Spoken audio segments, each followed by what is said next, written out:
नमस्कार, मैं हूं आपके साथ मयंक। आज 21 तारीख है। पिछले 12 घंटे के अंदर ईरान और अमेरिका के हमलों से संबंधित सारे अपडेट्स मैं आपको बताऊंगा। देखिए, एक बार फिर अमेरिका ने ईरान के ऊपर बड़े हमले किए। पूरी रात भर ईरान के ऊपर स्ट्राइक्स होती रही। कल हमने आपको बताया था कि जॉर्डन में बड़े हमले किए हैं ईरान ने और कई सैनिकों के मारे जाने का दावा किया, जिसके बाद से ही अंदाजा लग गया था कि अमेरिका अब और बड़ी स्ट्राइक कर सकता है और वही हालात देखने को मिल रहे हैं। बताया जा रहा है बंदर अब्बास में, केशम आइलैंड में, कीश में कई जगह बड़ी स्ट्राइक्स हुई हैं। ईरान के कम्युनिकेशन सेंटर्स पर, मिसाइल लॉन्चर्स पर, डिफेंस सिस्टम पर और यहां तक कि इंफ्रास्ट्रक्चर पर भी हमले शुरू हो गए। लेकिन इस बीच एक ऐसी खबर जिसकी चर्चा करना बेहद जरूरी है और अब वो खबर ये है कि क्या अब ईरान ग्राउंड ऑपरेशन करने जा रहा है? क्या ईरान की सेना खाड़ी देशों में घुसने को तैयार है? क्या ईरान की सेना अमेरिका के बेसिस पर कब्जा करने जा रही है, खास तौर पर कुवैत में? अब ये ऐसी बात क्यों कही जा रही है? देखिए, मैं लगातार आपको ये बात कह रहा था कि अमेरिका की तरफ से जो स्ट्राइक्स हो रही हैं, खास तौर पर हॉर्मुज के आसपास, आप देखिए खार्ग आइलैंड पर हमला हो रहा है, कीश आइलैंड पर, केशम आइलैंड पर, अबू मूसा पर, बंदर अब्बास पर। ये जो हमले हो रहे हैं, इनका एक पैटर्न है।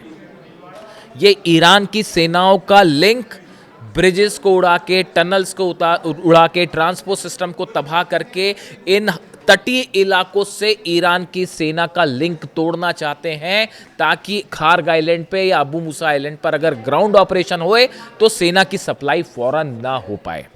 देखिए, इसको लेकर तमाम थ्योरीज जो है वो सामने आ रही हैं। अगर आपने सेकेंड वर्ल्ड वॉर की अगर आपने हिस्ट्री पढ़ी हो कि किस तरह से ऑपरेशन सेकेंड वर्ल्ड वॉर के दौरान हुए थे, देखिए ओवरलॉर्ड एक ऑपरेशन हुआ जो कि सेकेंड वर्ल्ड वॉर के समय ऑपरेशन हुआ था, जिसमें जर्मनी पर जो हमले हुए, जर्मनी के खिलाफ अमेरिका, फ्रांस, ब्रिटेन, इन्होंने जो हमले किए, इन हमलों का जो पैटर्न था, बिल्कुल वही पैटर्न अब अमेरिका ईरान के खिलाफ इस्तेमाल कर रहा है। देखिए, उस समय भी ये कोशिश थी कि जर्मनी की सेनाओं को जो आइलैंड तटीय इलाके हैं वहाँ से उसका संपर्क तोड़ दिया जाए और उसके बाद उन इलाकों पर कब्जा कर लिया जाए जहाँ पर जर्मनी की सेना बैठी हुई है। बिल्कुल उसी पैटर्न पर हमले हो रहे हैं हॉर्मुज के आसपास और अमेरिका के स्टाइल हमले जो है वो ये पैटर्न बता रहा है कि उस सेकेंड वर्ल्ड वॉर की पॉलिसी को फॉलो किया जा रहा है और ये एक बड़े ग्राउंड ऑपरेशन की शुरुआत हो सकती है। यही वजह है, देखिए ये अंदेशा नहीं है, ये इसकी संभावनाएं हैं। ब्रिगेडियर जनरल रुहुल्लाह नूरी, ये आईआरजीसी के डिप्टी ग्राउंड फोर्सेस कमांडर है। जो आईआरजीसी की ऑपरेशंस करती है, ईरान की आईआरजीसी जो है सेना जो है जो ग्राउंड ऑपरेशन करती है, इसके डिप्टी कमांडर हैं, मतलब सेकंड इन चीफ है।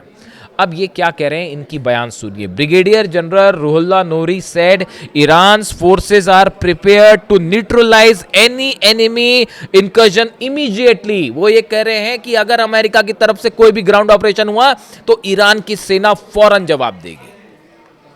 पहला बयान। दूसरा बयान सुन लीजिए। Foreign ministry spokesperson Ismail Baghaei says the United States will face consequences of any adventure to seize Kharg Island in southern Iran. देखिए, इस्माइल बगाई साहब कह रहे हैं कि अगर खार्ग आइलैंड पर कब्जे की कोशिश होती है तो इसका करारा जवाब अमेरिका की सेना को दिया जाएगा और ऐसा जवाब कि अमेरिका की सेना याद रखेगी। अब सवाल यह है, देखिए इसके साथ एक और बयान है, इस्माइल बगाई साहब का ही बयान है। He added there are people in Iran's leadership counting down the minutes to welcome US forces in any ground invasion. यानी ईरान के जो लीडरशिप है वो इस बात का मिनट का हिसाब रख रही है कि कब अमेरिका ग्राउंड ऑपरेशन करेगा। यानी ईरान के पास ये खुफिया जानकारियां हैं, केजीबी के थ्रू रूस की एजेंसीज और चाइना की खुफिया एजेंसीज ने ये बात बताई है ईरान को कि आपके खिलाफ ग्राउंड ऑपरेशन हो सकता है। और खार्ग आइलैंड पर, अबू मूसा आइलैंड पर, मैं स्पेसिफिक आपको नाम लेके बता रहा हूँ, ये दोनों जगह हैं जहाँ ग्राउंड ऑपरेशन की तैयारी है और ये जो हमले हो रहे हैं ये इसीलिए किए जा रहे हैं कि इन पर कब्जा किया जाए। अब बड़ी बात सुनिए। देखिए, दो स्थिति है, एक तो अमेरिका हमला करे, ग्राउंड ऑपरेशन शुरू हो और ईरान उसको काउंटर करे, पहली स्थिति। लेकिन ईरान एक कदम आगे निकल गया इस बात से। यही अली खामनेई साहब की यही पॉलिसी थी कि दुश्मन से एक कदम आगे रहिए, तभी आपकी जीत हो पाएगी। अब ईरान का प्लान जो अब जिसको लेकर चर्चाएं हैं डिफेंस सर्कल में, वो ये चर्चाएं हैं कि ईरान कुवैत में अमेरिकी सेना के बेसिस पर कब्जा कर सकता है, कुवैत में घुस सकती है ईरान की सेना। कब होगा ये?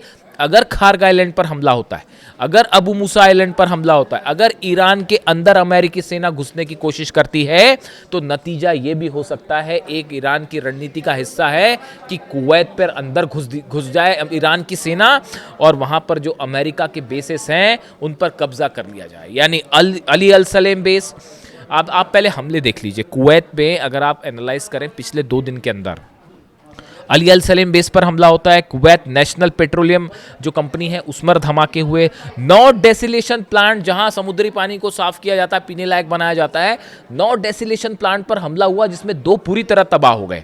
पावर प्लांट्स पर हमला हुआ, कुवैत इंटरनेशनल एयरपोर्ट पर हमला हुआ और कैंप अल उदेरी जो है बेस जो है वहां पर एम्यूनिशन सेंटर तबाह कर दिया गया। ये उसी नेचर के हमले हैं जो ईरान में किए जा रहे हैं। पुल उड़ाया, इन्होंने पुल उड़ा दिया, उन्होंने एनर्जी सेंटर उड़ाया, इन्होंने एनर्जी सेंटर उड़ाया। अब ये हमले ये बता रहे हैं कि कुवैत में देखिए एक बताया जा रहा है कि ईरान ने बड़ी संख्या में अपने सोल्जर्स करीब 50 से 60 सैनिक इसलिए रिजर्व रखे हुए हैं कि अगर ज़रूरत पड़ी, अगर फारस की खाड़ी में, अगर खार्ग आइलैंड के आसपास अमेरिका ने ग्राउंड ऑपरेशन किया तो उसका तो जवाब दिया ही जाएगा, साथ ही कुवैत में घुस जाएगी ईरान की सेना। बेसेस अमेरिका के तबाह हैं, प्लेन्स वहाँ से हटा लिए गए हैं, जॉर्डन की तरफ पीछे कर दिए गए हैं ताकि हमला ना हो। ऐसी हालत में अगर कुवैत में ईरान की सेना घुसती है तो रोकना मुश्किल हो जाएगा। और ये जितने बेसेस हैं, अली अल सलेम बेस हो या बाकी के जो बेस हैं, कैंप अल उदेरी हो, यहाँ पर अमेरिका के सोल्जर्स का जो प्रेजेंस है उन सबको बंधक तक बनाया जा सकता है। देखिए कल ही इस तरह की खबरें चल पड़ी थी कि कई अमेरिकी जो सोल्जर्स हैं उनको ईरान ने कब्जे में ले लिया है, इस तरह के दावे होने लग गए थे और उसके बाद फिर सेंटकॉम को सफाई देनी पड़ी थी कि नहीं, हमारे सैनिक जो हैं वो किसी तरह से कब्जे में नहीं है। इस तरह की खबरें आ गई थी कि सीरिया में जो है वो कई सैकड़ों सैनिकों को ईरान ने बंधक बना लिया है। यानी देखिए खबरों का नेचर देखिए, कौन भारी पड़ रहा है ये आपको ऐसे ही समझ आ जाएगा। कौन किस पर भारी है वो खबरों के नेचर से आपको समझ में आ जाएगा, किसके बेसिस जल रहे हैं, कहाँ सैनिकों की मौत हो रही है और कैसे जो है वो डिफेंस सिस्टम तबाह हो रहे हैं। तो यानी अब देखिए मामला ये है कि एक तरफ तो ईरान की तरफ से लगातार हमले जारी हैं, बहरीन पर हमले हो रहे हैं, जॉर्डन पर हमले हो रहे हैं, कुवैत पर हमले हो रहे हैं। ईरान की तरफ से ये भी कह दिया गया है कि यूएई अगर हमले होते हैं, जारी रहते हैं, तो इंफ्रास्ट्रक्चर यूएई का भी जलेगा और उसके अलावा जो फिर फुजेरा पोर्ट जो है वो भी बचाना मुश्किल हो जाएगा। और यूएई के जितने सेंटर्स हैं इंफ्रास्ट्रक्चर वो बचाने मुश्किल हो जाएंगे। सऊदी अरब में भी यही होगा, अबू धाबी के एयरपोर्ट और यूएई एयरपोर्ट भी निशाने पर होंगे।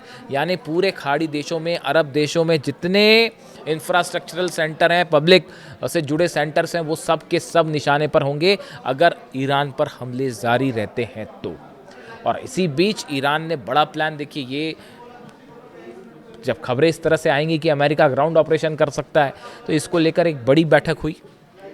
रूस बताया जा रहा है, रूस के साथ भी संपर्क है इस मामले को लेकर ईरान का, और मुस्तफा खामेनी जो है वो पुतिन से मुलाकात भी कर सकते हैं और संभवतः दोनों की फ़ोन पर बात भी हुई कि अगर ग्राउंड ऑपरेशन होने की कोशिश होती, करने की कोशिश होती तो क्या किया जाए। देखिए एक बात साफ है, बात साफ ये है कि जब तक ईरान में ग्राउंड ऑपरेशन आप नहीं करोगे तब तक आप ईरान को किसी तरह से आप रोक नहीं सकते, और ग्राउंड ऑपरेशन करते हो तो बता दिया गया है कि फिर जो है बड़ी कैजुअलिटी होगी।